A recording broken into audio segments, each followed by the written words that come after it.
Ajo nuk kishte asnjë arsye ta ndiqte. Për 3 vjet, ai kishte qenë i përsosur, i qetë, besnik, i padukshëm. Por atë mbrëmje, diçka nuk i rrinte mirë. Motori u fik. Porta u mbyll pas saj. Dhe në vend që të hynte në shtëpi, Nexhmie Gashi qëndroi në makinë. Ajo e pa shoferin e saj teksa largohej. Dhe pastaj e ndoqi. Jo sepse kishte prova, jo sepse dyshonte për ndonjë krim, por sepse instinkti i saj, imprehur nga vite mbijetese, i thoshte se diçka e rëndësishme po i fshihej. Pas disa minutash, rrugët ndryshuan, dritat u zbehën, shtëpit u afruan më shumë me njëra tjetrën. Dhe kur ai më në fund ndaloi, Nexhmia e kuptoi se kishte shkuar në një vend ku nuk kishte qenë kurrë në jetën e saj. Ajo nuk zbriti nga makina. Ajo vetëm vështroi. Dhe ajo që pa nga aty, ishte mjaftueshëm e fortë për t'i dridhur duart dhe për t'i ndryshuar gjithçka që mendonte se dinte. Para se historia të vazhdoj, sigurohu të abonohesh. Dhe na shkruaj në komente nga cili vend po na shikon, dhe sa është ora atje ku ndodhesh tani. Pse do ta ndiqte fshehurazi një grua e fuqishme shoferin e saj deri në shtëpi? Çfarë do të shihte përmes një dritareje të errët që do t'i bënte duart i dridheshin? Dhe si mund të përfundonte një histori që fillon me dyshim, por ende drejt së panjohurës? Këtë pyetje nuk i kishte bërë askush me zë të lartë, as vetë Nexhmie tashi, por ato filluan të rrotulloheshin në mendjen e saj shumë kohë para se ajo të merrte vendimin që do t'i ndryshonte jetën. Në qytetin bregdetar të Durrësit, emri i Nexhmie Gashit përmendej me kujdes, jo me zë të lartë dhe as me kureshtje të tepruar, por me një respekt të heshtur që nuk kërkonte shpjegim. Ajo ishte një nga ato gra që nuk kishte nevojë të shfaqej për të treguar se kishte pushtet. Mjaftonte prania e saj.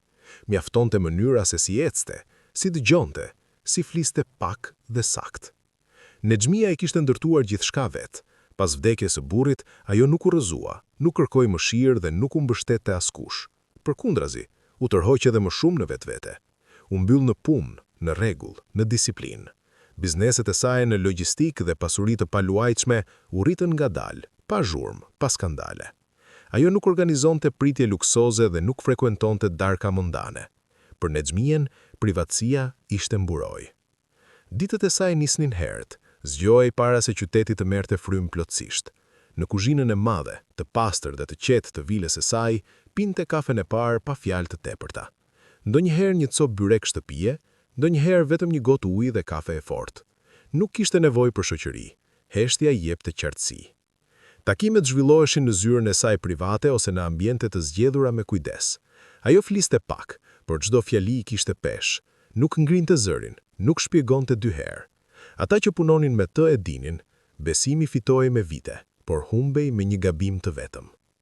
Në jetën personale, Nexhmia kishte muret forte. Vajza e saj jetonte jashtë shtetit dhe kthimet ishin të rralla. Marrëdhëniet me vëllezërit dhe motrat ishin formale, të ftohta, të mbështetura më shumë te detyrimi se sa te afërsia. Humbjet e së shkuarës nuk i përmendte, as vdekjen e burrit, as zhgënjimet familjare. Ato ishin kapituj të mbyllur. Në këtë botë të ndërtuar me rregull dhe distancë, Flamur Marko ishte një prani konstante, por pothuajse e padukshme. Ai kishte qenë shoferi i saj për 3 vjet, gjithmonë në kohë, gjithmonë i rregullt, gjithmonë i përmbajtur. Nuk bënte pyetje personale, nuk komentonte, nuk kërkonte afërsi. E hapte derën, e mbyllte derën, e çonte ku duhej dhe largohej. Në fillim Nexhmia e kishte vlerësuar këtë sjellje. Në Shqipëri, sidomos në familjet me emër dhe pasuri, diskrecioni ishte virtyt. Shoferë që flisnin shumë, që rinin për kafe pas orarit, që krijonin afrimet pa nevojshme, ishin burim problemi. Flamuri nuk ishte i tillë. Megjithatë, me kalimin e kohës, një detaj i vogël filloi të binte në sy. Çdo mbrëmje, pa përjashtim, sapo Nexhmia zbriste nga makina dhe porta e vilës hapej, Flamuri nisej menjëherë me largim. Nuk ndalej të shkëmbente fjalë me rojtjen, nuk qëndronte të pinte një gotë ujë, nuk shikonte pas, merrte çantën e tij dhe largohej me hapa të shpejtë, sikur dikush ta priste. Fillimisht ajo nuk i dha rëndësi, disiplinë, mendoi. Pastaj filloi ta vëzhgonte pa vetdije. Vuri re se ai rrallë fliste për veten, se syti kishte gjithmonë të lodhur, por të përqendruar. Se në ndonjë ndales trafiku, shikimi i tij i humbiste për disa sekonda, sikur mendja t'i ishte diku tjetër. Një pasdite ndërsa kthiheshin nga një takim pune në Golem, Nexhmia e pyeti pa qëllim të qartë. Flamur, a nuk lodhesh duke u larguar gjithmonë me njëherë pas pune? Ai u përgjigj me zë të qetë. Më pëlqen të shkoj drejt në shtëpi, zonjë. Nuk kishte nervozizëm në zërin e tij, por as hapje. Nexhmia nuk e vazhdoi bisedën, por diçka u vendos brenda saj. Një ndjesi e lehtë shqetësimi, jo frikë, jo dyshim i hapur, por një ndjesi se diçka nuk përmputhej plotësisht. Në mbrëmje, ndërsa hante vetëm në sallonin e madh, mendja i shkonte detajet e vogla, te mënyra se si Flamuri gjithmonë e shmangte bisedat personale, te fakti që nuk kishte dëgjuar kurrë për familjen e tij, as për miq, as për ndonjë ngjarje të zakonshme jete. Nexhmia nuk ishte grua që ushqehej me dyshime të kota, por ajo ishte grua që njihte instinktin e vet, dhe instinkti i saj, i mprehur nga vite përballje me njerëz dhe rreziqe, i thoshte se diçka ishte e fshehur. Jo domosdoshmërisht e keqe, por e rëndë. Ajo nuk e dinte ende çfarë ishte, nuk e dinte pse kjo ndjesi po i hynte në lëkurë. Por për herë të parë pas shumë vitesh, Nexhmia Gashi ndjeu diçka që nuk mund ta kontrollonte plotësisht. Një shqetësim i vogël, i heshtur, por këmbgulës. Dhe pa e ditur ende, ajo po afrohej drejt një vendimi që do ta nxirrte nga bota që ajo kishte ndërtuar me aq kujdes. Një vendim që do ta detyronte të shihte jo vetëm jetën e dikujt tjetër, por edhe shtëshkuarën që ajo kishte zgjedhur të mos e shihte kurrë. Dyshimi nuk hyri në jetën e Nexhmias Gashi si frikë. Ai erdhi qetë përmes besimit. Ishte një pasdite e vonë kur Donika Liri e vizitoi. Dita kishte qenë ngrohtë dhe nxehtësia ende qëndronte në ajër, edhe pse mbrëmja po afrohej. Nexhmia kishte përfunduar punët më herët se zakonisht dhe ishte ulur në këndin e vogël pranë kuzhinës, aty ku drita hynte butë përmes perdeve prej liri. Midis tyre ishte një tabaka me 2 filxhan kafeje të fortë dhe një pjatë me revanish të pije, ende pak e ngrohtë. Donika e njihte Nexhmian prej më shumë se 20 vitesh. Ajo ishte një nga pak njerëzit që i fliste pa frikë dhe pa lajka. Ish drejtore e shkolle, Donika mbante veten me qetësinë dhe vëmendjen e dikujt që ishte mësuar të vëzhgonte njerëzit me kujdes. Nuk fliste kot dhe nuk e tepronte kurrë. Në fillim folën për gjëra të zakonshme, për motin buzdetit, për një të njohur të përbashkët, djali i së cilës ishte martuar së fundmi, për ndryshimet e ngadalta në qytet dhe se si disa rrugë nuk ndiheshin më si dikur.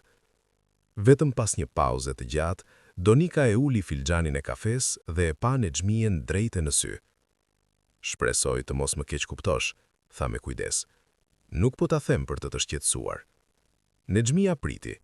Ajo e kishte mësuar prej kohësh se njerëzit thoshin më shumë kur nuk ndërpriteshin. Ka të bëj me shoferin tënd, vazhdai Donika, me Flamurin. Fytyra e Nexhmies nuk ndryshoi. Çfarë ka ai? E kam vënë re disa herë kur kam qenë këtu, tha Donika.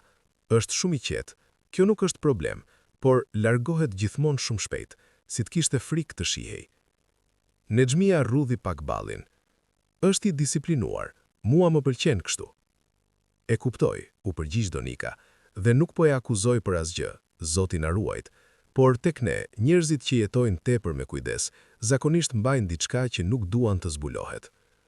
Nexhmia u mbështet pas në karrige. Instinkti i saj i parë ishte ta hidhte poshtë bisedën.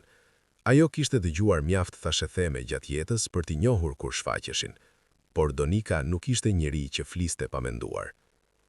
Flamuri ka 3 vjet që punon me mua, tha Nexhmia.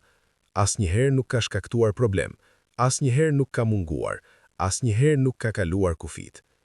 Donika tumdi kokën. Pikërisht për këtë e përmenda. Besimi rritet në heshtje, edhe rreziku po ashtu. Fjala qëndroi më gjatë se ç'duhej. Nuk po them se duhet ta dyshosh, shtoi Donika shpejt, vetëm të jesh e vëmendshme. Kaq. Biseda ndryshoi më pas, por Nexhmia nuk e harroi. Ajo nuk harronte kurrë gjërat që e shqetësonin, edhe kur bënte sikur i linte pas dore. Atë mbrëmje, pasi Donika u largua, Nexhmia qëndroi më gjatë se zakonisht në kuzhinë. Shtëpia dukej më e heshtur se zakonisht. Fjalët e Donikës i silleshin në mendje jo si akuzë, por si paralajmërim. Ji e vëmendshme. Të nesërmen në mëngjes, Ajo bëri pikërisht këtë. Ndërsa flamuri e çonte drejt zyrës, Nexhmia e vëzhgonte përmes pasqyrës së brendshme. Qëndrimi i tij ishte i drejtë, duart të qëndrueshme, vëmendja e përqendruar, asnjë nuk duke i jashtë vendit. Megjithatë, ajo vuri re se ai nuk e rregullonte kurrë pasqyrën për ta parë, se shmangte çdo kontakt të panevojshëm me sy. Në një semafor pranë portit, shikimi i tij u largua për një cak drejt trotuarit, pastaj u kthye sërish në rrugë. Ishte diçka e vogël, pathuajse asgjë, por Nexhmia e pa. Kur më rritën në zyrë, ai parkoi, ja u hapi derën, i dha një përkullje të lehtë dhe priti. Sapo ajo u largua, ai u kthye në vendin e shoferit, pa hezitim. Nexhmia ndaloi te hyrja dhe u kthye. Flamur, tha qetë. Jo zonjë. Nuk e psi të largohesh gjithmonë pas pune, shtoi qetë. Mund të rrish pak, të pushosh, të pish një kafe. Ai hezitoi për një moment shumë të shkurtër, pastaj tundi kokën me mirësjellje. Falenderit zonjë, më pëlqen të shkoj drejt në shtëpi. Shtëpi. Fjala i mbeti në mendje. Gjatë gjithë javës, Nexhmia vazhdoi ta vëzhgonte pa e përballur. Vuri re se Flamuri nuk merrte kurrë telefona në makinë, se telefoni i tij qëndronte gjithmonë i heshtur, se nuk fliste kurrë për fundjavë, për familje, apo për gjëra të vogla të jetës së përditshme, siç ndodh zakonisht me njerëzit. Her pas here, ajo e kapte duke parë drejt prera pasi makina ishte ndalur, sikur mendja e tij ishte dikun tjetër. Në mbrëmje, kur ajo hynte në shtëpi, ndonjëherë kthehej pas dhe e shihte Flamurin tashmë gjysmë rruge, duke ecur shpejt dhe me qëllim. Një pasdite, ndërsa po ktheheshin nga një takim në Shigjak, Nexhmia e vendosi ta pyeste sërish, këtë radhë më drejt për drejt. Flamur, tha me ton neutral. A banon larg prej këtu? Jo, zonjë, përgjigja ai. A ke familje në qytet? Po. Kaq. Ajo priti, por ai nuk shtoi asgjë më tepër. Nexhmia nuk këmbguli, nuk kishte dëshirë ta merrte në pyetje një njeri që në pamje të parë nuk kishte bërë asgjë gabim. Megjithatë, mendja e saj filloi t'i mbledh këto momente të vogla, duke i radhitur me kujdes si pjesë të një mozaiku që ende nuk tregonte figurë. Atë mbrëmje, ajo hëngri sërish vetëm. Guzhiniera kishte përgatitur një vakt të thjesht, supë perimesh, peshk të pjekur dhe bukë, por Nexhmia mexhi i shijoi. Mendja e saj ishte e përqendruar tek ideja se besimi, sapo tronditet, nuk rikthehet duke u shpërfiluar. Ajo nuk besonte se Flamuri ishte i rrezikshëm, nuk besonte se ai ishte i ndershëm në kuptimin e zakonshëm, por dhjente përmbajtje, një kufi tërhequr tepër fort. Në fund të javës, ajo e kuptoi qartë një gjë. Mund të vazhdonte të bënte sikur asgjë nuk e shqetësonte, ose mund të gjente siguri. Jo nga thashethemet, jo nga supozimet, por nga sytë e saj. Ky mendim u vendos qetë brenda saj, jo si frikë, por si vendosmëri. Dhe sapo Nexhmia Gashi merrte një vendim, ajo nuk e shtynte. Për herë të parë pas shumë vitesh, Nexhmia Gashi nuk po arrinte të flinte. Shtëpia ishte e qetë në atë mënyrë që vetëm shtëpitë e mëdha bëhen natën, kur edhe muret duket sikur dëgjojnë. Ora në korridor shënonte kalimin e minutave me një tingull të butë të rregullt.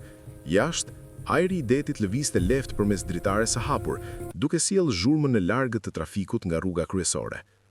Ajo rrinte shtrirë zgjuar, me syt nga tavani, duke i rrotulluar të njëjtat mendime her pas here. Ta ndiqte fshehur as i shoferin e saj i duke i gabuar, jo e gabuar moralisht, por e papërshtatshme për të. Nexhmia e kishte ndërtuar jetën e saj mbi kontrollin dhe qartësinë. Ishte grua që përballej drejt për drejt me problemet, që kërkonte shpjegime kur ishte e nevojshme. Nuk fshihej pas hijeve dhe nuk ndiqte njerëz si një grua xheloze apo si dikush i ushqyer nga thashethemet. Kjo lloj sjelljeje nuk i përkiste botës së saj. Megjithatë, mendimi nuk largohej. Ajo që e shqetësonte më shumë nuk ishte dyshimi, por pasiguria. Nexhmia nuk besonte se Flamuri kishte bërë ndonjë gjë të palishme, nuk kishte prova për tradhti, asnjë arsye konkrete për ta akuzuar, por ndjenja mbetej aty, e qetë, e vazhdueshme, duke i shtypur lehtë gjoksin. Ajo u kthye në anë dhe mbylli syt, por pamjet u kthyen. Hapat e shpejt të Flamurit në përobor, përgjigjet e tij të sjellshme por të mbyllura, jeta e tij që dukej e vulosur, e pa arritshme. Nëse do ta përballte drejt për drejt dhe do të gabonte, do të humbiste diçka të rëndësishme. Besimi, sapo thyet, nuk riparohet me ndjes. dhe nëse kishte të drejtë, një përballje pa siguri do ta shtynte të vërtetën edhe më thellë në errësirë. Atëherë kuptoi diçka për veten. Ajo kishte frikë, jo nga flamuri, por nga ajo që mund të zbulonte. Frikë se rendi që kishte ndërtuar me aq kujdes mund të çahej nga një e vërtetë për të cilën nuk ishte gati. Krenaria nuk kishte lidhje me këtë. Ky vendim po linte nga frika, jo nga mendjemadhësia. Afër mesnatës, Nexhmia u ngrit nga shtrati dhe ndezi llampën e vogël pranë. Drita ra but mbi dhomë, mbi mobiljet e njohura, mbi fotografitë e kornizuara që rralli shikonte. Çdo gjë në atë dhomë i përkiste një jete që ajo e kontrollonte. Nëse nuk do të bënte asgjë, ajo jetë do të mbetej e pandryshuar. Nëse do të vepronte, nuk do të kishte kthim pas. Ajo u ngrit ngadalë, hodhi një rrobë sipër dhe ju afrua dritares. Prej aty shihte rrugën poshtë, tani të qetë, me drita të shpërndara rrallë. Diku në këtë qytet, flamuri jetonte një jetë për të cilën ajo nuk dinte asgjë. Vendimi u vendos brenda saj me një qetësi të papritur. Ajo do ta ndiqte, jo për ta akuzuar, jo për ta zënë në kurth, por për të parë. Dita tjetër kaloi pa asnjë shenjë të pazakonshme. Nexhmia mori pjesë në takime, shqyrtoi dokumente, bisedoi me klient. Askush nuk vuri re ndonjë ndryshim. Flamuri e drejtoi makinën si zakonisht, i qertë dhe i përmbajtur. Nëse ndjente diçka, nuk e tregoi. Atë mbrëmje kur u kthye në shtëpi, Nexhmia nuk dha asnjë shenjë për atë që kishte vendosur. E falenderoi shkurt, zbriti nga makina dhe hyri brenda pa u kthyer pas. Flamuri parkoi, mori çantën e tij dhe u përgatit të largohej. Sapo hyri brenda, Nexhmia nuk shkoi në sallon. Ajo u drejtua për në garazhin e vogël në pjesën e pasme të pronës, atë që përdorej vrall. Brenda ndodhej një sedan i vjetër, i besueshëm por i zakonshëm. Ishte lloji makinës që humbte mes trafikut, që nuk tërhiqte vëmendje. Ajo u ndrua shpejt, duke zgjedhur rrobat e errta dhe të thjeshta, një pallto e zakonshme, një shall i hedhur lirshëm mbi flok, asnjë stoli, asnjë parfum. U pa për një çast në pasqyrë dhe me dije njohu veten. Edhe kjo e shqetësoi. Para se të dilte, telefonoi përgjegjësin e shtëpisë. Nëse dikush pyet për mua, tha qetë, jam duke pushuar, nuk dua të shqetësohem. Po siguria, pyeti ai. Nuk kanë nevojë të dinë asgjë, përgjigj ajo. Porta të hapet pa zurmë. Zyri nuk i drodh, por duart i ndiheshin më të ftohta se zakonisht. Kur doli, i mbajti dritat e makinës të ulta dhe ruajti një distancë të kujdesshme. Disa minuta përmes saj, makina e flamurit u fut në rrugën kryesore. Nexhmia e ndoqi, me duart fort mbi timon dhe vëmendjen të përqendruar. Ajo nuk kishte bërë kurrë diçka të tillë më parë. Çdo lëvizje ndihej më e theksuar, çdo zë më i fortë. Ishte mësuar të ndiqej, të ruhej, të shoqërohej. Tani ishte vetëm, përgjegjëse për çdo vendim, për çdo gabim. Ndërsa kaloni në përqendrën e Durrësit, qyteti u duk ndryshe. Kafenet po mbylleshin, karriget po grumbulloheshin, zërat po shuheshin.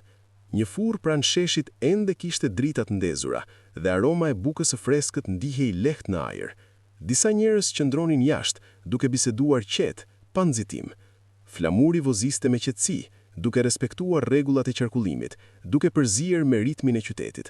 Nuk nxitonte, nuk hezitonte, nuk shikonte pas. Nexhmia e ndoqi në distancë, duke ndjerë njëkohësisht e sigurt dhe të tensionuar. Sa herë që mundej, linde një makinë mes tyre, duke rregulluar shpejtësinë me kujdes. Zemra i rihte më fort se sa priste, jo nga emocionet, por nga pesha e asaj që po bënte. Kjo ishte fshehtësi, dhe fshehtësia nuk kishte qenë pjesë e jetës së saj. Rrugët filluan të qetësoheshin, kafenet e njohura u zhvukën, duke u zhvendosur nga dyert të mbyllura dhe ndërtesa banimesh me drita zbehta. Shtyllat e ndriçimit ishin më të rralla, asfalti më i ashpër, më pak i mirëmbajtur. Nexhmia ndjeu një shtrëngim në gjoks. Ajo jetonte në këtë qytet për dekada, por po kuptonte sa pak e njohte në të vërtetë. Jeta e saj kishte rrjedhur në hapësira të kontrolluara, zyra, shtëpi të zgjedhura për privatiset. Kjo pjesë e Durrësit i dukej e largët, pothuajse e huaj. Në një kryqëzim, ajo gati sa nuk e humbi nga syt makinën e flamurit, kur një autobus kaloi mes tyre. Fryma ju ndal për një çast. Ajo ngadalsoi instinktivisht, pastaj u rregullua, duke e kapur sërish me sy në kohë. I tha vetes të qëndronte e qetë, paniku vetëm do ta zbulonte. Ndërsa vazhdonin, kafenet u zhvukën krejtësisht, dyqanet të vogla lagjesh qëndronin të mbyllura pas grilave metalike. Një burr pastronte hyrjen e një godine me lëvizje të ngadalta dhe të lodhura. Një mace e rrugës kaloi rrugën dhe zhduk në errësirë. Flamuri u fut në një rrugë edhe më të ngushtë. Nexhmia hezitoi për një çast shumë të shkurtër, pastaj e ndoqi. Shtëpitë këtu ishin më afër njëra tjetrës, më të vjetra, me fasada të gërryera nga koha dhe moti. Disa dritare ishin të errta, të tjera ndriçonin zbeht pas perdinave të thina. Rruga ulej pak dhe makina u drodh mbi asfaltin e pabarabartë. Ndjesia e shqetësimit u thellua, jo nga frika e vendit, por nga kuptimi se ajo kur nuk e kishte imagjinuar flamurin të përkiste një vend si ky. Pa u kuptuar, ajo e kishte vendosur atë në një hapësirë neutrale, të padukshme. Tani, ky mendim po sfidohej. Ajo ngadalsoi edhe më shumë, duke krijuar më shumë distancë mes tyre. Flamuri nuk u kthye drejt zonave ku jetonin shumica e punëtorëve, nuk u drejtua sërish në qendër, përkundrazi, vazhdoi më thellë, drejt lagjeve ku Nexhmia nuk e kishte hyrë dhe nuk e kishte pasur arsye të hynte. Qyteti dukej më larg tani. Mendimi i Nexhmisë vraponte, jo drejt përfundimeve, por drejt pyetjeve pa përgjigje. Çfarë priste të shifte? Çfarë përfundimi do ta justifikonte këtë rrezik ndaj dinjitetit dhe vetdijes së saj? Nuk kishte përgjigje. Vetëm sigurinë se të kthehej mbrapa tani do ta linte me të njëjtin shqetësim, edhe më të fortë. Kur flamuri ngadalsoi pranë një kryqëzimi tjetër, Nexhmia e mbajti u lë makinën anash, duke e mbajtur ende në fushë pamje. Zemra i rrihte në mënyrë të rregullt, por e rëndë, sikur trupi i saj të kuptonte rëndësinë e asaj që mendimi ende nuk e kishte pranuar plotësisht. Ajo do ta ndiqte, jo për ta akuzuar, jo për ta zënë në kurth, por për të parë. Rruga u ngushtua pa paralajmërim. Nexhmia e Gashi e ndjeu e para përmes timonit, dridhjen e lehtë kur asfalti i rregullt u kthye në sipërfaqe të thyer. Makina u drodh lehtë, pastaj sërish, teksa rruga ulej dhe ngrihej në mënyrë të pabarabartë. Ajo ngadalsoi instinktivisht, me sytë të ngulur te dritat e pasme të makinës përpara. Kjo pjesë e qytetit nuk e shpallte veten. Nuk kishte tabela, nuk kishte shenja, asnjë kalim të qartë. Një çast ajo ishte ende brenda kufive të njohur dhe në tjetrin ndodhej diku krejt tjetër. Shtyllat e ndriçimit ishin të zbehta dhe të vendosura larg njëra tjetrës. Drita e verdh mezi prekte tokën, duke lënë hapësira të gjata në hije mes ndriçimeve.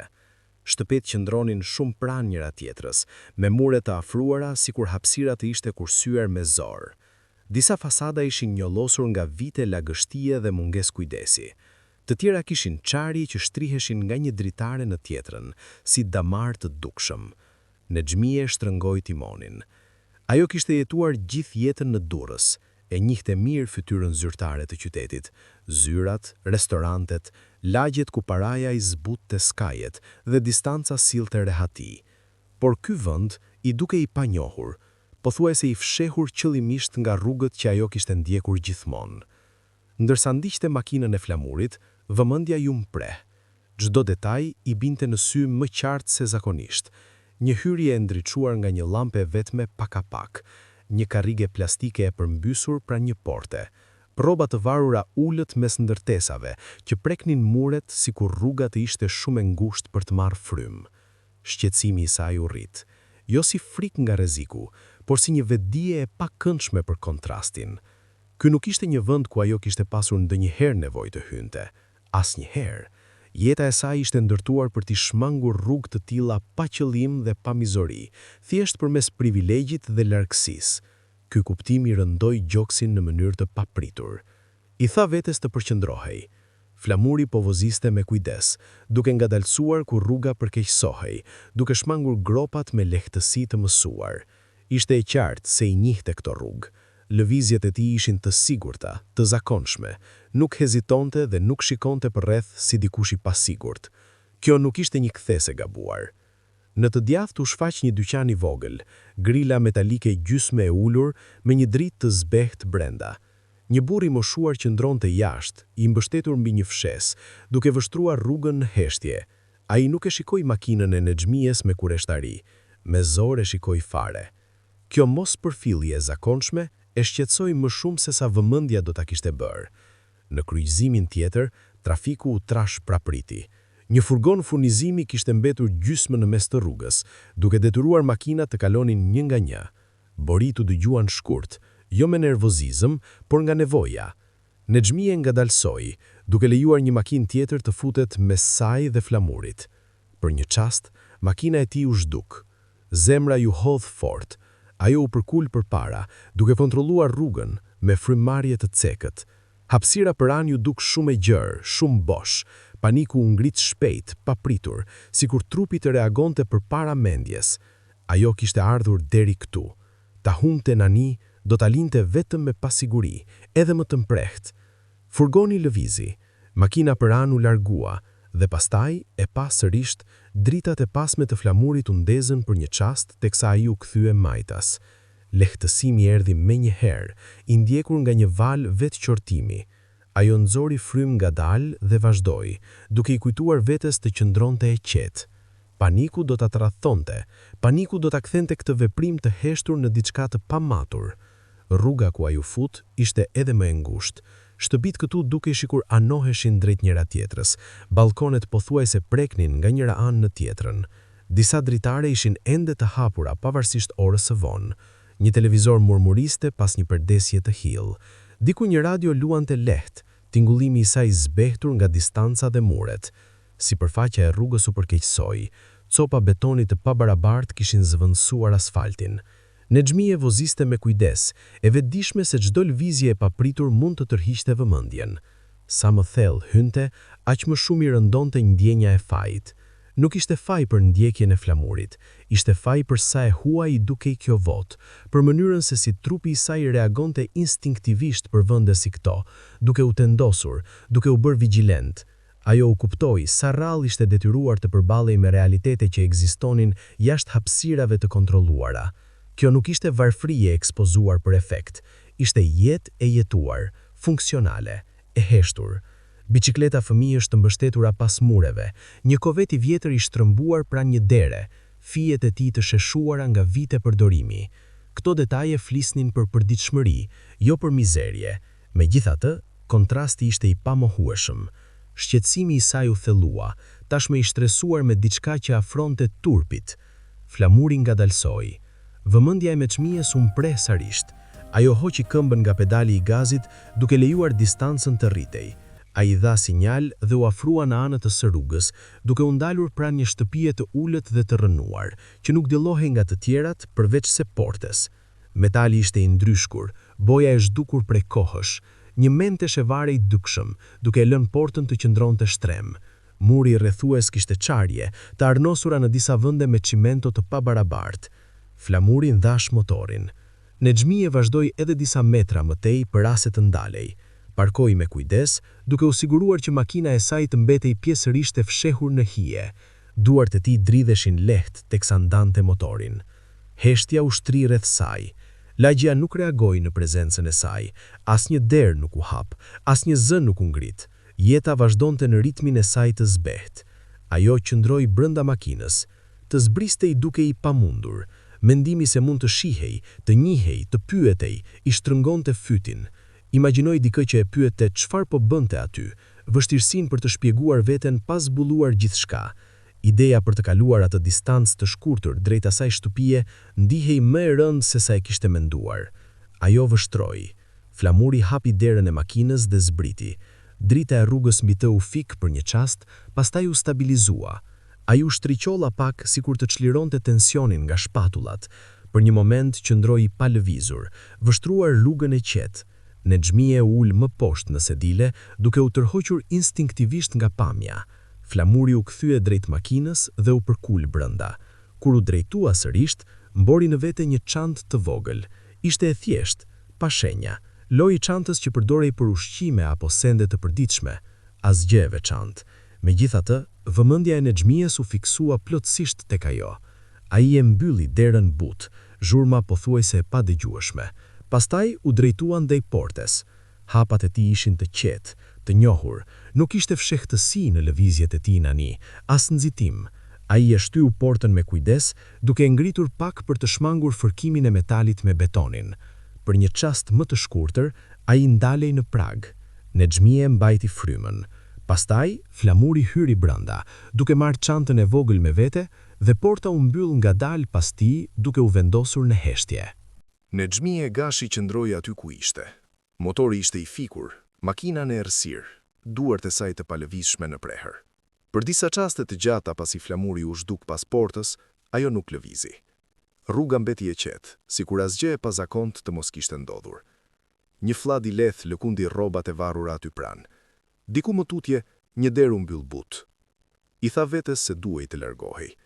Çfarëdo që kishte ardhur të konfirmonte, tashmë kishte kaluar shumë kufi, por trupi i saj nuk i u bind mendimit. Qëndroi e palëvizur, me shikimin të ngulur te hapësira e ngushtë mes shtëpive, te pjesa e murit ku një dritare e vetme ndriçonte zbes nga brenda. Xhami ishte i vjetër dhe i pabarabartë, i çarë në një cep, i mbuluar pjesërisht nga një perdhe e hollë e zbehur, që nuk mbyllej plotësisht. Drita depërtonte në viza të buta, të thyera. Pa e planifikuar, Nexhmia u përkul përbara. Në fillim dalloi vetëm lëvizje, hije që kalonin nëpër dhomë, si luera e dikujt që përkulej ngadalë. Pastaj i syti u përshtatën. Brenda hapësira ishte e vogël. Një llambë vetme varej nga tavani, duke hedhur një dritë të dobët të verdhë që mezi arrinte qoshet. Muret ishin të zhveshura. Një shtrat i ngushtë metalik qëndronte pranë një rësan, korniza e tij e gërryer dhe ndryshkur në disa vende. Mbi të ishte shtrirë një grua, e mbështetur pak mbi astek që kishin humbur formën. Flamuri ju afrua me qetësi. Fyti Nexhmies u shtrëngua. Ai nuk nxitonte, nuk fliste me zë të lartë. Vendosi çantën e vogël në dysheme dhe ul në gjunjë pranë shtratit me një natyrshmëri që i andali frymën. Lëvizjet e tij ishin të buta, të mësuara. Rregulloi bataniken mbi shpatullat e gruas, pastaj zgjati dorën drejt një filqani mbi një stol të ulët. Gruaja kollitej, trupi i saj dridhej nga përpjekja. Flamori e mbajti me një rëndor dhe me tjetrën e afroi filxhanin buzëve duke pritur me durim teksa ajo pinte gllënjka të vogla, duke ndalur sa herë kishte nevojë të merrte frym. Nexhmia vështronte, e pa aftë të kthente syt. Kjo nuk ishte sjellje e një njeriu që fshihte diçka të keqe. Kjo ishte përkujdesje. Përkujdesje e afërt, e qëllimshme, e pambrojtur. Fytyra e gruas ishte e hollë, e shtrënguar nga smundja. Flokët, të thinjur në disa vende, ishin lidhur lirisht pas koke. Dukej më e madhe se Nexhmia, por e konsumuar në një mënyrë tjetër, e formuar nga vite mundimi, jo vetëm nga mosha. Kur flamuri i foli, zëri i tij ishte shumë i ulët që Nexhmia ta dëgjonte, por ajo pa ndryshimin në fytyrën e tij. Tiparet ju zbutën. Distanca e përmbajtur që ajo njihte u zvendësua nga diçka e hapur. Dora e gruas u zgjat dhe preku lef kyçin e tij. Pastaj nga cepi i dhomës u shfaq një figurë e vogël. Një djalë. Nuk mund të ishte më shumë se 6 apo 7 vjeç. Vrapoi drejt flamurit me një energji të papritur, me të qeshura të lehta e të çlirura. I hodhi krahët rreth qafës, gati sa nuk e rrëzoi. Flamuri qeshi lehtë dhe e mbajti fëmijën, duke e tërhequr pranë vetes pa hezitim. Fryma e Nexhmies u ndal. Fytyra e djalit u kthyre nga drita dhe në atë çast gjithçka u ngushtua. Ajo e paqartë, forma e syve, vija e buzëve, mprehtësia e mjekrës. Vëllai i saj i nderur Lulzim Gashi po e shikonte përtej viteve. Zemra ju përplas fort në kraharor. Për një çast mendoi se po imagjinonte, se dhimbja dhe kujtesa po i luanin mendjen, por sa më gjatë vështronte, aq më e pamohueshme bëhej. Ngjashmëria nuk ishte e përgjithshme, ishte e saktë, e pakundërshtueshme. Djali qeshi sërish, me kokën e hedhur pas dhe Nexhmia ndjeu një dhimbje të mprehtë që ju përhap në gjoks. Lulzimi kishte qeshur kështu si fëmijë, i shkujdesshëm, i pavetdijshëm për pasojat. Kujtimet u derdhun pa leje. Lulzimi si djalë i ri, sharmante dhe pamatur. Lulzimi që shmangte përgjegjësinë aq lehtë sa përqafonte kënaqësinë. Lulzimi, emrin të cilit familja e kishte mbrojtur me këmbëngulje, edhe kur nisën të qarkullonin thatë themet. Thatë themet për një grua, një shtatzani, një fëmijë që askush nuk e pranoi. Nexhmia i kishte dëgjuar një herë, shumë kohë më parë. I kishte hedhur poshtë si ligësi, si egzagjerime të njollosin emrin e familjes. Në atë kohë ajo vetë po luftonte, por i ndërtonte jetën, po varroste dhimbjen e saj. Nuk ishte bërë pyetje, heshtja kishte qenë më e lehtë. Tani heshtja shtrëndonte para saj, në mishe në gjak. Brenda, flamuri nxori nga çanta ushqime të thjeshta, të mbështlullura me kujdes. Buk, një enë e vogël. I ja dhe djalit, që e pranoi me gëzim, ul në buzë të shtratit dhe nisi të lëkundi këmbët.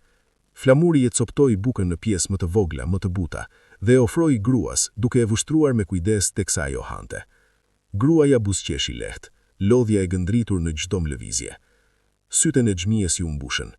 Kjo nuk ishte një krim i fshehur. Kjo ishte një ljetë e fshehur. Dhe ekzistonte sepse dikush ishte lënë pas. Ajo vendosi dorën mbi derën e makinës për t'u mbajtur. Pulsi i saj u përshpejtua, por mendjet ju këqartësuan me një këqartësi të tmerrshme. Gjithçka nga e cila kishte pasur frikë ishte e gabuar. Gjithçka që kishte shpresuar ishte më e rëndë. Kjo ishte braktisje. Jo nga Flamuri, nga familja e saj, nga vëllai i saj. Djali u ngjit tani plotësisht në prehën e Flamurit, duke folur me gjallëri, duke treguar diçka që Nexhmia nuk mund ta shihte. Flamuri e dëgjonte me durim, tunde kokën, i përgjigjej me qetësi. Nuk kishte ngurrërim, as distancë. Kjo nuk ishte një rol i përkohshëm, ishte një lidhje e ndërtuar me kohë. Kuptimi i goditi Nexhmien me forcë të papritur. Flamuri nuk largonte me nguzim sepse fshihte diçka të keqe. Ai largonte sepse dikush e priste.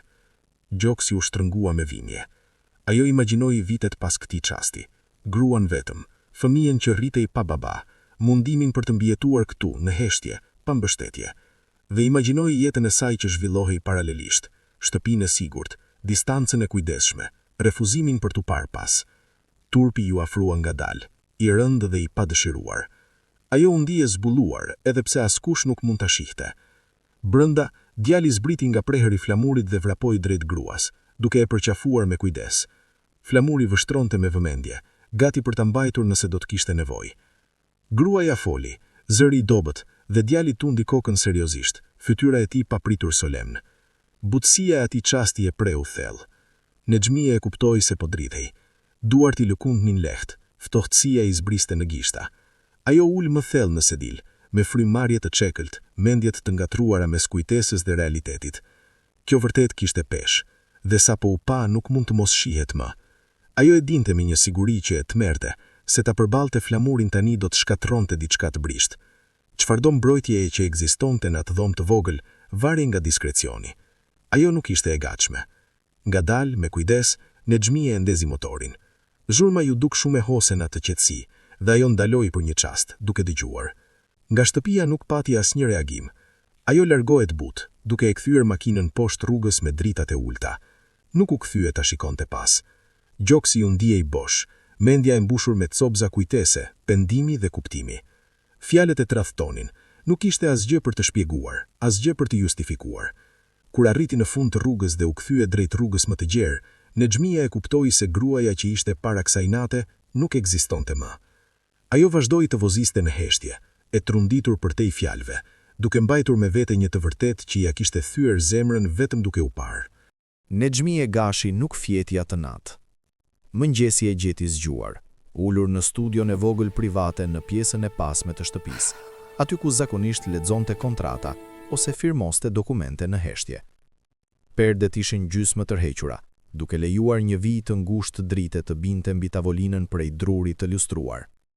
Një filxhan kafeje qëndronte i paprekur pranë saj, tashme i ftohtë.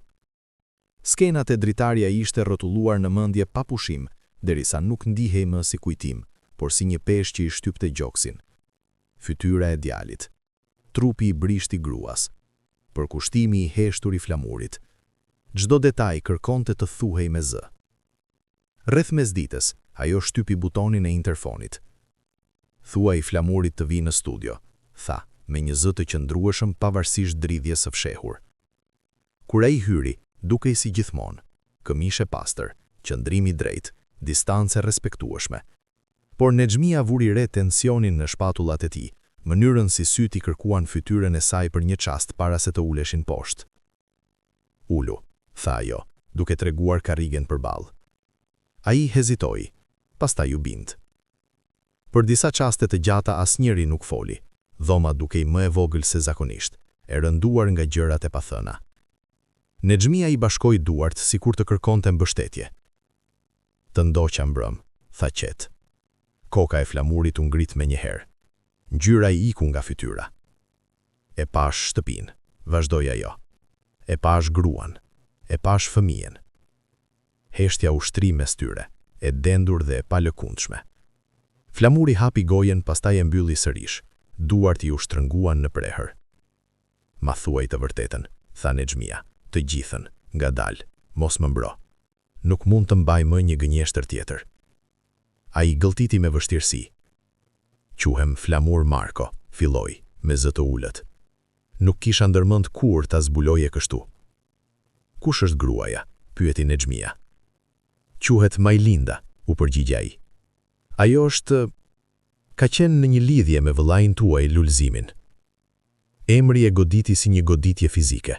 Nexhmia ndjeu frymën t'i ndalet, gishtat t'i nguleshin në skajin e tavolinës prej drurit të lustruar. Ajo mbylli syt, pamjet të varrosura prej vitesh u ngritën pa ftesë. Pëshpëritje, debate pas dyerve të mbyllura. Zgjedhja e saj për t'u përqendruar në mbijetesë, jo në pyetje. Po fëmiu, pyeti ajo. Quhet Arben, është nipi juaj. Fjalët thyen diçka brenda saj. Nexhmia u mbështet pas, fuqia I iku I menjëherë nga trupi. Një dhimbje mprehti u përhap një gjoks, duke u shtrënguar derisa me dehmërt e merrte frymë. Majlindën e takova vite më vonë, tha Flamuri. Ishte tashmë e sëmur, fëmiu ishte I vogël. Fillimisht ndihmova me ushqim, pastaj me ilaçe. Nuk mund ta lija ato. Pse nuk ma the kështu? Kërkoi Nexhmia, me zë që qahej. Punonim çdo ditë bashk, e shihte jetën time. Sytë e Flamurit u mbushën me lotë që ai nuk I fshihte. Sepse kisha frikë, tha. Frikë se do të reagone si të tjerët, frikë se do të zgjidhje emrin e familjes për fëmijën. Zemërimi ju ndez me zdhimbjes, I mpreht dhe I pastër. E vendose ti këtë për mua? U përgjigja ai. E vendosa për djalin. Dikush e kishte zgjedhur tashmë ta braktiste, nuk do t'ishta unë e radhës. Nexhmia u ngrit papritur dhe nisi të ecte në përdhom. Lëvizjet e saj ishin të shqetësuara, të pakontrolluara. Faji I shtringte nga çdo anë. Faj për vëllain, për familjen, për veten. Lulzim, pëshpëriti ajo. Si mundet ta bëne këtë? Zëri u thye plotësisht. Lotët rrëshqisnin pandalur. Flamuri qëndronte ulur, I heshtur, duke e lejuar shpërthimin pa e ndërprer. E mbrojta, sepse askush tjetër nuk do ta bënte, tha qetë. Nuk dusha asgjë nga ju, vetëm kohë, vetëm heshtje. Nexhmia ndaloi të ecte. E shihte Flamurin sikur ta shihte për herë të parë, jo si punonjës, por si një njeri që kishte mbajtur një barë që përkiste të tjerëve. U kthye ngadalë në karrige, lodhja ju vendos thellë në eshtra. Nuk do ta fshehim më, tha në fund. Flamuri ngriti syt, I befasuar. Atë fëmijë nuk do të rritet duke menduar se nuk ishte I dëshiruar. Majlinda nuk do të vuajë vetëm, dhe unë nuk do t'i mbroj më gënjeshtrat. Ajo fshiu fytyrën me pjesën e pasme të dorës dhe mori frymë thellë. Kjo mbaron sot, jo në heshtje, jo në turp. Flamuri tundi kokën ngadalë, duke e kuptuar peshën e fjalëve të saj. Për herë të parë që nga nata e kaluar, Nexhmia ndjeu diçka të lëvizte brenda saj, jo lehtësim, por drejtim. E vërteta ishte thënë me zë, dhe sapo u tha, kërkonte aksion. Nexhmia Gashi nuk vonoi. Mëngjezin pas asaj që ishte thënë me zë, ajo lëvizi me një qartësi që e befasoi edhe veten. Nuk kishte hezitim, as kthim pas. Sapo një vendim vendosej brenda saj, kërkonte veprim. Heshtja kishte bërë tashmë mjaft dëm. Ajo I tha Flamurit t'i sillte Majlindën dhe fëmijën në shtëpia të pasdite. Udhëtimi u duk më I gjatë se zakonisht. Flamuri fliste pak, duart I kishte të qëndrueshme mbi timon, nofullën të shtrënguar nga tensioni I heshtur. Nexhmia rrinte pranë tij pa dhënë udhëzime dhe pa ofruar qetësim. E dinte që fjalët nuk do ta zbusnin atë që po vinte. Kur makina hyri në oborin me port, Majlinda u tkur. Madhësia e shtëpisë, shkurret e rregulluara, shkallët prej mermeri që ngriheshin drejt hyrjes, gjithçka I dukej e pabesueshme. Ajo ja shtrëngoi dorën fëmijës, sikur toka nën këmbë mund t'i zhdukej. Aleksi, I vogël, I vëmendshëm dhe I heshtur, vështronte gjithçka pa u fshehur. Syt I lëviznin nga dyert e larta te dritaret e gjëra, nga burimi në obor te figurat e qeta të stafit që qëndronin anash me respekt. Nuk kishte qenë kurrë në një vend si ky. Trupi I tij ishte I tendosur, I pasigurt se si të qëndronte brenda kaq shumë hapësire. Nexhmia I vuri re të gjitha. Ajo nuk u afrua me nxitim, nuk u prezantua me zë të lartë.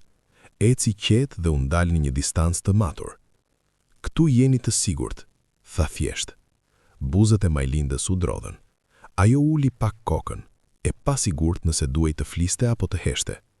Vitet e refuzimit e kishin mësuar të ishte e kujdesshme. Brenda, shtëpia e përthithi pa ceremoni. Këpucët u vendosën në rregullisht pranë derës. Ajri mbante erë druri të lustruar dhe kafeje të freskët. Një shërbëtore u afrua, pastaj u ndal, duke hedhur një vështrim nga Nexhmia për udhëzim. Përgatitni një dhomë, tha Nexhmia me zë të ulët, dhe diçka për të ngrënë, asgjë të rëndë. Mirësia e saj ishte e qëllimshme në përmbajtje, pa gjeste të mëdha, pa dëshirë për të dukur, vetëm kujdes. Majlinda u ul ngurt në cep të divanit, duart e bashkuara në prehër. Aleksi u ul pranë saj, me këmbët që mezi preknin dishemen. Ai u afrua trupit të saj dhe i pëshpëriti diçka që vetëm ajo e dëgjoi. Kjo nuk është hotel, tha Nexhmia, sikur t'ja lexonte frikën. Nuk jeni mysafir. Majlinda ngriti syt, e hutuar. Jeni familje, shtoi Nexhmia. Fjala ju duket çuditshme në gojë, por nuk e tërhoqi. Përshpëritjet u përhapën shpejt në shtëpi. Stafi fliste me zë të ulët pas dyerve gjysmë të mbyllura. Shikimet të kujdesshme ndiqnin çdo lëvizje. Askush nuk e sfidoi hapur Nexhmien, por tensioni u ngul në mure. Të gjithë e kuptonin se diçka e rëndësishme kishte ndryshuar. Pasditja e vonë solli atë që Nexhmia e kishte pritur. Vëllezrit dhe motrat erdhën pa paralajmërim. Arta hyri e para, me trup të ngurtë dhe fytyrë të shtrënguar nga zemërimi i përmbajtur. Pasaj erdhi Gashi Liri, më i madh në moshë dhe në prani, heshtja e tij më e kërcënuese se çdo zë i lartë. Nuk e përshëndetën Majlindën, mëzor e shikonin fëmijën. Çfarë është kjo? Kërkoi Arta, zëri i mprehtë në qetësinë e domës. Nexhmia u ngrit ngadalë. Ule zërin. E solle këtu, vazhdoi Arta, duke treguar Majlindën pa një turp. Në këtë shtëpi, a e di se ç'do të thonë njerëzit? Gashi bëri një hap përpara. Ke kaluar një vijë, tha. Kjo grua përfaqëson turp, një njoll të vjetër që e varrosëm me arsye. Supet e Majlindës u shtrënguan. Aleksi ju afrua edhe më shumë pas saj. Nexhmia e ndjeni zemërimin të ngrihej, por e mbajti të kontrolluar. Ju e varrosët, tha. Jo unë dhe jo ai. Ajo vendosi dorën lehtë mbi shpatullën e fëmijës. Ai është gjak, vazhdoi. Ta pranoni apo jo? Arta qeshi me hidhërim. Gjaku nuk e fshin mënyrën se si ka ardhur në jetë. Fjalët ranë rënd. Para se Nexhmia të përgjigjej, Aleksi lëvizi. Trupi i vogël u drejtua, duke dridhur, por i vendosur. Ai bëri një hap përpara, mjaftueshëm sa të vendosej mes nënës së tij dhe akuzave. Mos flisni kështu për maman time, tha. Zëri i dridhej, por dëgjohej qartë. Dhoma u mbush me heshtje. Ajo nuk ka bërë asgjë keq, vazhdoi ai. Ajo u kujdes për mua, nuk i kërkoi askënd askujt. Majlinda u përpoq ta tërhoqte, e trembur, por ai qëndroi. Gjoksi i Nexhmies u shtrëngua fort. Gashi e shikoi Aleksin, i kapur në befasi nga guximi i papritur. Arta përçmoi me një tingull të thatë, por pa bindje. Kjo është manipulim, tha Arta dobët. Jo, u përgjigj Nexhmia me zë të prerë. Kjo është e vërteta. Ajo i shikoi të dy drejt në sy, pa u tërhoqur. Nuk do ta fsheh, tha. Nuk do ta largoj dhe nuk do të bëj sikur kjo nuk ka ndodhur, vetëm për të mbrojtur rehatin tuaj. Nofulla e Gashit u shtrëngua. Atëherë po e zgjedh atë mbi ne? Nexhmia nuk hezitoi. Po. Fjala u përhap në dhomë si jehon. Aleksi u kthye dhe e shikoi Nexhmien, pa siguri dhe shpresë duke u përplasur në sytë e tij. Nexhmia u gjynjëzua pranë tij, duke i takuar sytë në të njëjtin nivel. Ti përket këtij vendi, tha qartë, dhe do ta them para kujtdo që ka nevojë ta dëgjoj. Arta u tërhoq një hap pas, e tronditur. Gashi nuk tha më asnjë fjalë. Ata u larguan pa u kthyer. Pesha e zgjedhjes së Nexhmies mbeti pas tyre. Kur dera u mbyll, qetësia u kthyer. Majlinda e mbuloi gojën, lorët më në fund shpërthyen. Aleksi u mbështet në Nexhmie, ende i pasigurt, por jo më i frikshëm. Nexhmia ju brakova të dyve. Për herë të parë, E kaluara nuk ishte më e fshehur, qëndronte e hapur në shtëpinë e saj, dhe ajo e kishte zgjedhur. Pasojat erdhën fillimisht në heshtje. Ato u shfaqën si telefonata pa përgjigje, takime të shtyra pa shpjegim, ftesa që nuk mbrinin më. Nexhmi e Dashi i vuri re një nga një, ashtu siç vëren ndryshimin e motit, të vogla në dukje por të pamundura për t'u shpërfillur sapo grumbullohen. Vëllezrit dhe motrat e saj ndalen se telefonuari. As zemërim nuk kishte më, vetëm largësi. Kur ajo u përpoq të kontaktonte, përgjigjet ishin të shkurtra dhe të ftohta, derisa pushuan fare. Mbledhjet familjare vazhduan pa të. Vendime u morën në dhoma ku ajo nuk ftohej më. Heshtja ishte e qëllimshme, një ndështim pa përballje. Jashtë familjes, qyteti nisi të fliste. Në kafenet pranë portit, emri i saj përmendej me zë të ulët. Në zyra private, kolegët shkëmbenin shikime para se të zgjidhnin fjalët me kujdes. Ata që dikur e lavdëronin për disiplinën, tani vinin në dyshim gjykimin e saj. E la veten të drejtohej nga emocionet, përshpëriste dikush në një drek pune. Po manipulohet, thoste një tjetër pas dyerve të mbyllura. Nexhmi e dëgjoi mjaftueshëm për të kuptuar formën e historisë që po ndërtohej rreth saj. Nuk e kundërshtoi. Kishte jetuar mjaftueshëm për të ditur se mohimi vetëm ushqen thashethemet. Biznesi, megjithatë, ishte më pak i mëshirshëm. Një partneritet u bllokua papritur. Një bank kërkoi dokumenta shtesë për një rinovim rutinë. Asgjë nuk ishte e hapur armiqësore, por çdo vonesë mbante të njëjtin mesazh. Besimi, sapo lëkundet, kërkon prova. Ajo u përgjigj siç dinte vetëm ajo, me saktësi. Mori pjesë në takime, paraqiti shifra, respektoi kontratat, nuk dha shpjegime për te atyre që kërkoheshin. Prap se prap, pesha rëndonte. Flamuri e ndjeu edhe më fort. Brenda shtëpisë, stafi u gëj kujdesshëm rreth tij. Bisedat ndërpreheshin kur ai hynte në një dhomë. Një shofer dërgesash bëri një shaka një pasdite, gjysmë me buzëqeshje, gjysmë me akuzë. Kështu bëhen shoferët familje tani? Flamuri nuk tha asgjë. Uli kokën dhe vazhdoi punën. Jashtë, thashethemet ishin më të ashpra. Disa thoshin se ai e kishte planifikuar gjithçka, se e kishte sjell fëmijën qëllimisht në jetën e Nexhmies, se po përdorte dhe mshurin për të siguruar të ardhmen e vet. Kur Nexhmia i dëgjoi këto, zemërimi u ndez me një herë. Ajo reagoi vetëm një herë, qartë dhe prerë përpara stafit. Në këtë shtëpi, askush nuk do të vërë në dyshim dërshmërinë e tij. Tha, nëse e bëni, vini në dyshim timen. Pas kësaj përshpëritjet u tërhoqën, por nuk u zhdukën. Në dhomën e miqve, Majlinda po shuhej. Sëmundja e saj, dikur e mbajtur nën kontroll me kujdes dhe ilaçe, përparoi me shpejtësi. Disa mëngjese nuk mund të ngrihej nga shtrati. Frymarrja ju bëhet cekët, e paregullt. Mjekët flisnin me zë të ulët, duke zgjedhur fjalët me kujdes, por e vërteta i mbriti Nexhmies pa pasur nevojë për shpjegim. Koha nuk ishte më në anën e tyre. Nexhmia e vizitonte çdo ditë. Nuk ulej si bamiresh, ulej si dëshmitare. I sillte supë nga kuzhina, lëngje të thjeshta, bukë të zbutur, asgjë të rëndë. E dëgjonte kur Majlinda fliste dhe nuk e nxitonte kur pasonte heshtja. Aleksi rrallë largohej nga pranë nënës. Flinte i mbledhur në një karrige pranë shtratit, me gishtat e vegël të kapur në batanie. Natën Nexhmia dëgjonte ai përshpëriste pas derës, duke i treguar për shkollën, për ëndra, për gjëra të vogla që nuk kishin rëndësi, por që mbanin jetën gjallë. Një mbrëmje Majlinda kërkoi të flisnin veçëm.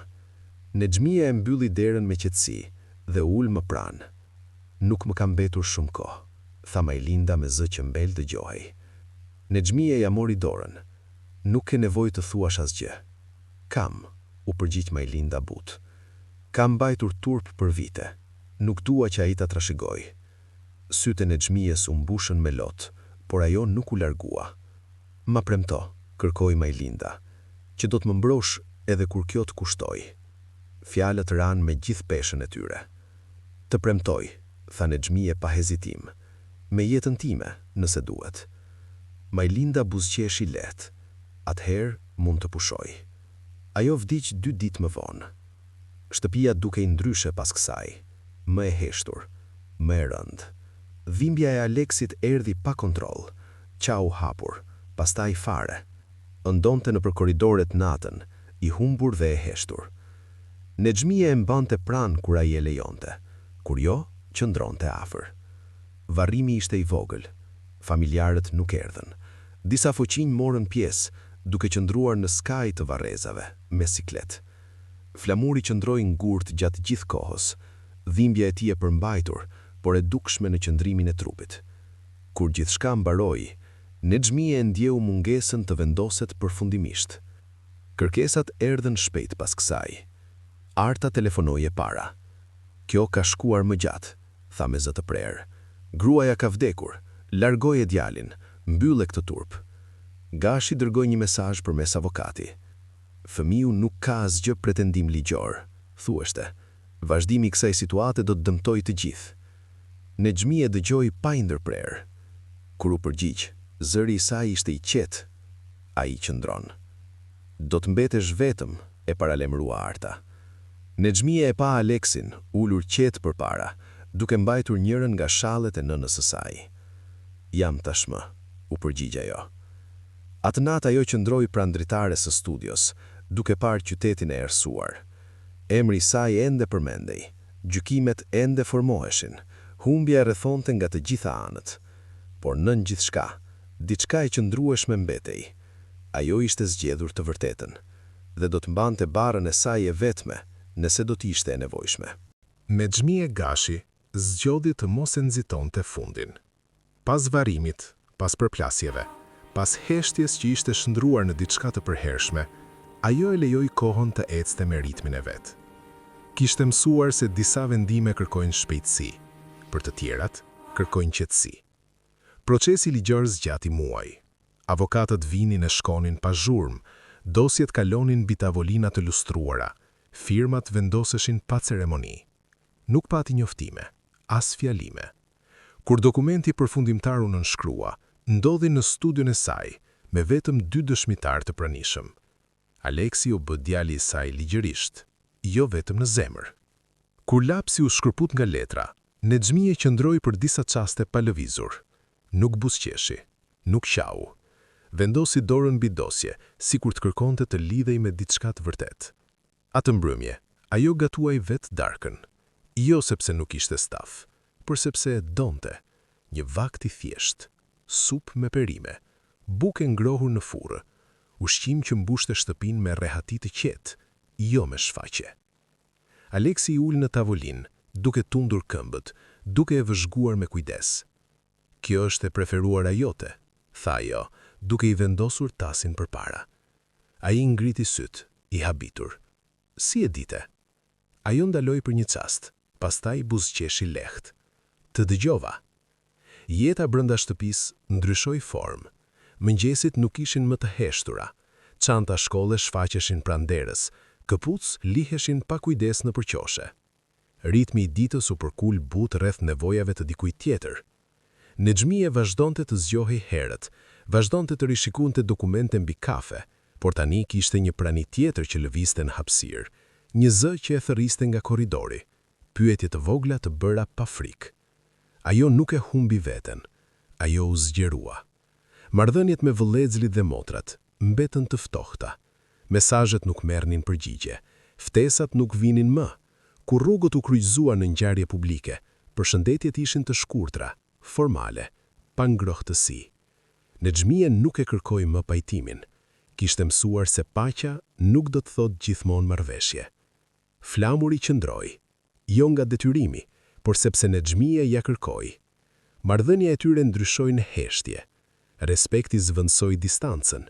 Ai fliste më lirshëm tani, por kurrë tepër. Besnikëria e tij mbeti e fortë, por nuk ishte më e heshtur nga frika. Një mbrëmje, ndërsa qëndroni në obor duke parë Aleksin të nxiste biçikletën në rrethe të pabarabarta, flamuri foli. Nuk e kisha imagjinuar këtë fund, tha ai. Asun, u përgjigj Nexhmia. Por është i duhuri, shtoi ai. Ajo tundi kokën. Në çaste të qeta, Nexhmia mendonte për atë që do të linte pas. Jo ndërtesat, jo llogaritë bankare, jo emrin që dikur kërkonte mbrojtje me çdo kusht. Mendonte për të vërtetën e thënë kur heshtja ishte më e lehtë, për dashurinë e zgjedhur ku reputacioni kërcënonte, për një fëmijë që do të rritej duke ditur se ku i përkiste. Një natë, Aleksi fjet në divan, me kokën mbështetur në krahun e saj. Nexhmie nuk e lëvizi, qëndroi aty, duke dëgjuar frymëmarrjen e tij, duke ndjerë diçka të vendoset brenda saj që pasuria nuk ja kishte dhënë kurrë. Paqe, jo mungesë konfliktesh, por prani kuptimi. E ardhmja shtrihej përpara qetë. Aleksi do të rritej, do të bënte pyetje, do të mësonte kush ishte, nga vinte dhe pse zgjedhjet kanë rëndësi. Dhe kur të vinte ajo ditë, Nexhmia e dinte çfarë do t'i thoshte. Se të vërteta, sapo zgjidhet, ndryshon gjithçka, dhe se dashuria, kur mbrohet, bëhet një trashëgimi që askush nuk mund ta marrë. Nëse kjo histori ju preku, nëse ju bëri të mendoni për familjen, për dashurinë e vërtet dhe për atë që mbetet kur gjithçka tjetër bie, atëherë ndoshta ndjeni të njëjtën gjë që ndjeva unë teksa e tregoja. Nëse dëshironi të na mbështesni më tej, mund të përdorni butonin Super Thanks poshtë videos. Është një mënyrë e drejtë për të thënë faleminderit dhe për të ndihmuar që këto histori të vazhdojnë. Çdo Super Thanks, i madh apo i vogël, është mbështetje reale për këtë kanal dhe për punën që bëjmë çdo ditë. Na ndihmon të krijojmë më shumë histori që janë të thella, të sinqerta dhe me kuptim. Faleminderit që jeni këtu. Faleminderit që dëgjoni. Dhe faleminderit që vlerësoni histori që flasin për të vërtetën, jo vetëm për pasurinë. Mos harroni të na tregoni në komente nga po na shikoni. Ne i lexojmë të gjitha. Shihemi në historinë e radhës.